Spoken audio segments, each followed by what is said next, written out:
Bonjour à toutes, salut les curieux, salut les curieuses.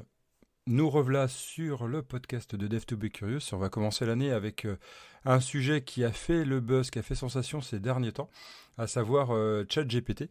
Et en fait, j'aimerais amener cette discussion durant ce podcast. Non pas que j'ai un avis qui est le plus expert de tous, mais simplement amener une réflexion durant cet épisode sur, en gros, notre futur en tant que développeur, développeuse à travers ces IA qui nous aident de plus en plus, si ce n'est même qui seraient capables de tout faire à notre place. Alors le sujet, je vais essayer de le diviser en deux parties. D'abord parler un peu de ce qui se passe aujourd'hui, quels sont les grands outils, les grandes IA qui sont connues, et après parler de celles que j'ai déjà utilisées. Et après vous parler un peu de mon avis. Ce sera qu'un avis personnel, et personne d'autre ne pourra donner cet avis personnel. Voilà. Et puis après avec plaisir d'échanger. Sur Discord, sur la Curiosity Academy, ça vous dit, ou à travers des échanges, si vous voulez, via notre blog. Alors tout d'abord, qu'est-ce qui existe aujourd'hui? Il en existe pas mal des outils. Un des premiers qui a fait vraiment sensation, ça a été un télécode de la partie Visual Studio.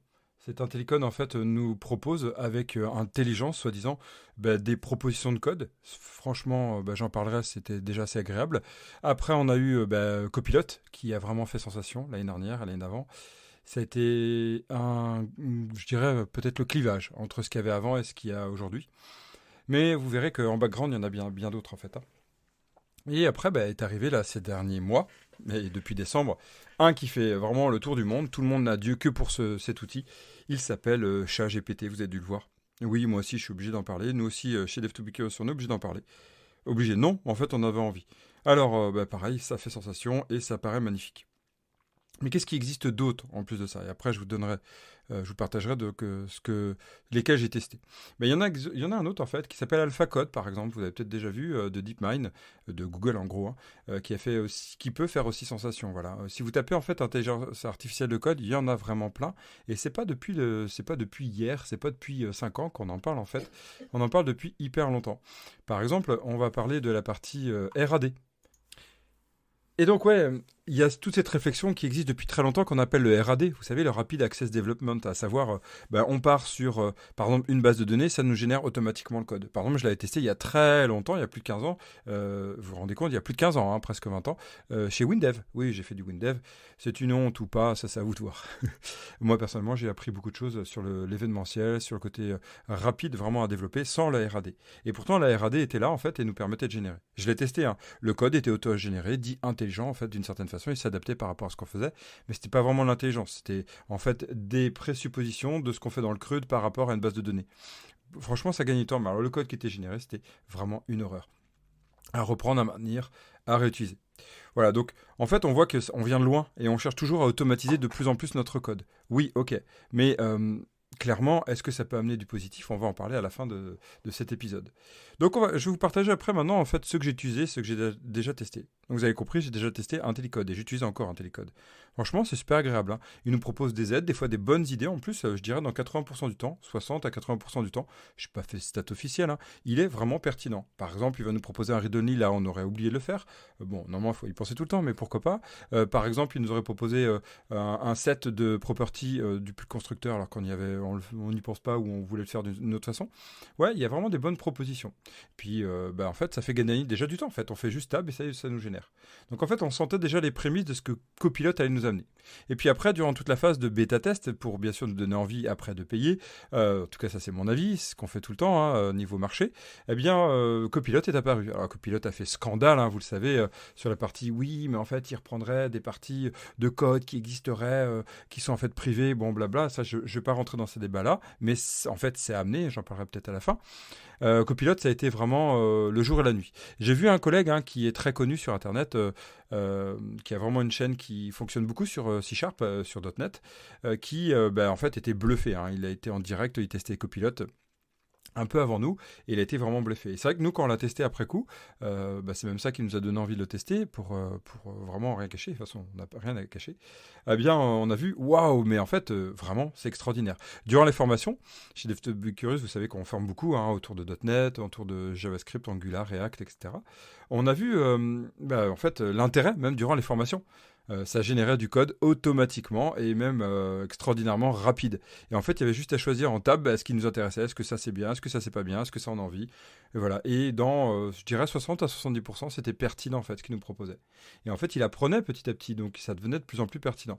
Même si, faut l'avouer, il y a plein de fois où c'était complètement à côté de la plaque. Mais je dirais pour la création, par exemple, d'une classe et nous proposer des propriétés, très souvent on veut mettre en ID, très souvent on veut, voilà, ça nous évite de le recréer en fait à chaque fois. Et ça, c'est vraiment confortable. Et en fait, c'est là où se place copilote, en fait. Est un copilote, c'est exactement comme un copilote de voiture. Il n'y a que nous qui savons bien conduire, si on est, j'imagine, moi j'ai jamais été vraiment dans des voitures de course, mais j'imagine le système. Il n'y a que nous vraiment pouvons bien conduire, donc pouvons bien coder, mais il va nous aider à proposer des choses et à nous de prendre les bonnes décisions. Donc en fait, Copilote nous amène cette réflexion de, en fait, il nous propose des choses. Des fois, oui, c'est très pertinent. Des fois, c'est même extraordinairement pertinent. Mais c'est à nous de décider. Si ça se trouve, ça l'est pas. Si ça se trouve, ça l'est. Et en fait, comment on peut décider? Eh bien, il faut d'abord avoir de l'expérience.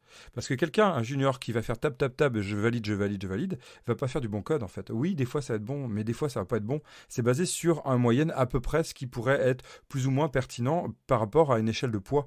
Et ça ne reste que du machine learning en gros, du deep learning. Donc clairement, je sais plus c'est lequel les deux, mais j'ai un peu cette idée-là. Donc clairement, on est sur de la réflexion qui est intéressante, mais qui n'est qu'un copilote. On doit être maître exactement comme dans une voiture, avec un système d'intelligence artificielle qui nous propose ce qu'il y a à faire. Moi je dis c'est bien, ça nous propose, ça nous impose pas. Et je dirais même ce qui nous manque en fait dans le copilote, et je vous en parlerai après avec ChatGPT, c'est la proposition et surtout les sources de où il tient cette idée-là. Ça, c'est ce qui manque. Et donc après est arrivé ChatGPT. ChatGPT est extraordinaire, super intéressant, pertinent, oui, vraiment génial, parce qu'en fait, il y a même des personnes qui s'amusaient à coder grâce à ChatGPT. Donc en gros, il dit, écoute, ben voilà, je voudrais faire ça, est-ce que tu pourrais me générer le code qui est lié à ça? ChatGPT nous génère. Waouh, on est tous bluffés. En fait, on a toutes les infos sur Internet, déjà présentes. C'est juste que sur Internet, chez Google par exemple ou Bing, ce qu'ils nous proposent, c'est un peu noyé dans tout ce qu'il y a. Donc en fait, c'est difficile à trouver. Et donc voilà, ChatGPT, c'est intéressant. Et on va pouvoir les coder jusqu'au bout. Mais pareil, savoir qu'il faut utiliser telle ou telle classe, qu'il faut utiliser des quaternions ou pas, savoir que ce code-là, il est plus optimisé qu'un autre, eh bien, est-ce qu'on est vraiment sûr que ce que nous propose ChatGPT est bon? Par exemple, vous posez n'importe quelle question autour des soft skills, autour du bien-être, autour de même niveau coaching. Vous savez que je fais aussi du coaching, coaching technique et coaching pour développeurs, CTO, etc.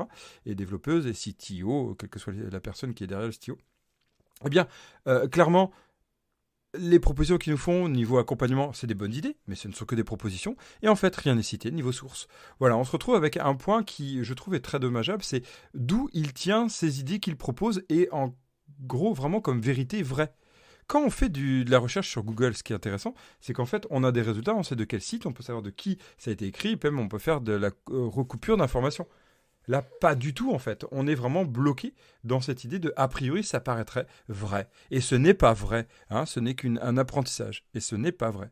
Rappelons-nous, il y a quelques années, Microsoft sur Twitter qui a tenté de mettre une IA. Et puis en fait, qu'est-ce que ça a donné? Ça a donné que l'IA est devenue, soi-disant, attention, point de Godwin atteint, tout ce qui est naziste ou soi-disant ou autre, très provocante.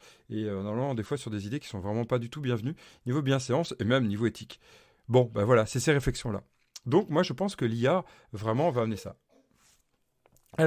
Alors, clairement, on a d'autres outils. Je vous parlais d'AlphaCode. Vous êtes allé voir AlphaCode? On parle de ChatGPT comme extraordinaire. En fait, AlphaCode, il va beaucoup plus loin que ChatGPT. ChatGPT, il faut lui poser une question et après, il nous répond avec des verbes qui sont des fois beaucoup trop longs. Il y a du blabla, etc. C'est bien, mais des fois, c'est un peu trop lourd.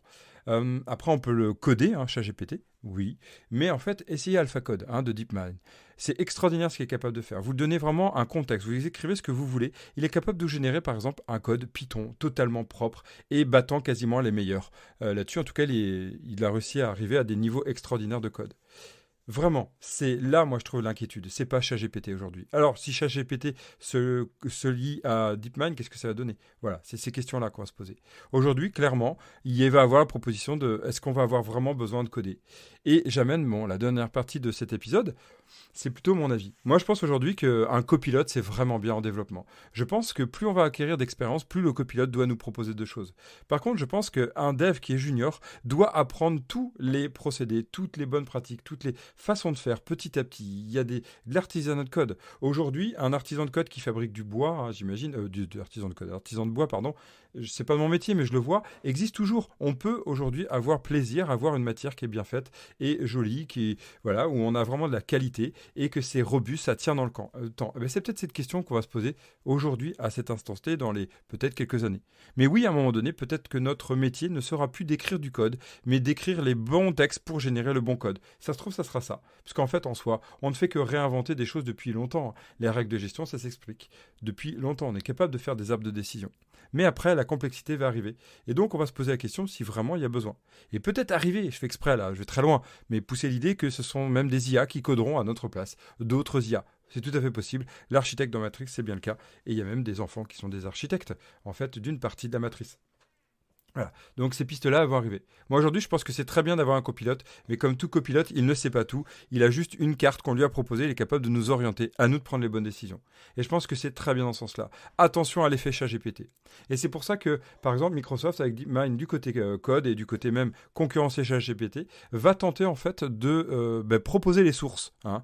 Ça, c'est une bonne idée en fait, d'aller générer des sources plutôt que juste dire voilà, ChatGPT c'est ça et on n'écoute que ça. Non, moi je pense qu'il faut avoir notre libre arbitre, nos connaissances et éviter les deepfakes, voilà, le côté machine learning fake en fait, je dirais. Avoir les sources, être capable de, voilà, il nous propose comme des résultats de recherche, être capable de savoir de pourquoi, d'où il tient ces informations, d'où il a tiré ça, être capable d'aller vérifier. Parce que des fois, en fait, le code peut paraître bon, mais il peut être faux. Alors, c'est plus facile avec du code que des informations, c'est sûr, mais des fois, ça sera plus intéressant. Imaginez un code qui fait du hacking que personne n'est capable de détecter. Voilà, ce genre de choses qu'il faut falloir se poser niveau éthique, niveau performance, niveau beaucoup de choses. Voilà, c'était de la réflexion autour de ChatGPT. En tout cas, moi, ce qui m'embête, c'est que Copilot, il est payant. Sinon, j'utiliserai toujours. C'est pour ça que je garde encore mon IntelliCode sur Visual Studio. Et ça, c'est super confortable. Et ChatGPT, j'utilise de temps en temps. Mais l'inconvénient, c'est qu'il est tellement utilisé qu'aujourd'hui, il est payant. Pareil, il est payant. Il y a une partie qui est payante, j'imagine, qui sera beaucoup plus stable. En tout cas, il nous l'annonce, beaucoup plus rapide dans les résultats. Et clairement, aujourd'hui, on est obligé d'attendre un certain temps pour avoir un résultat intéressant. Même si on peut coder un jeu, soi-disant, jusqu'au bout. Pourquoi pas, mais il faut passer du temps. Plutôt qu'apprendre et après, on peut faire. Bon, chacun choisit. Et puis, c'est comme les moteurs de génération, un CMS, c'est la même discussion qu'il y a eu. En tout cas, il y a une version payante et il y a une version gratuite, et cette version gratuite ne fait que planter. Vraiment, j'en ai ras-le-bol. Ça, c'est le seul point. Des fois, moi, je suis bien content de l'avoir. Mais il y a aussi le côté égo. Je ne sais pas si vous l'avez. Petit orgueil, ça fait du bien de coder par soi-même. Être capable de se dire, ça, je l'ai codé par moi. Je trouve que ça fait du bien. Nous sommes des créatifs, ne l'oublions pas. Nous sommes des curieux, des curieuses, créatifs, créatives. Nous aimons la création. Et une belle création, c'est quand même super agréable. Alors, c'est sûr, si vous regardez certains outils de génération créative, niveau artistique, visuel, des dessins, franchement, les IA vont très loin. Je pense qu'on pourra faire pareil petit à petit côté code. Merci de m'avoir écouté sur cet épisode et je vous dis à très vite pour la suite. Et bon, moi je vais aller twitcher. À très vite. Ciao, ciao.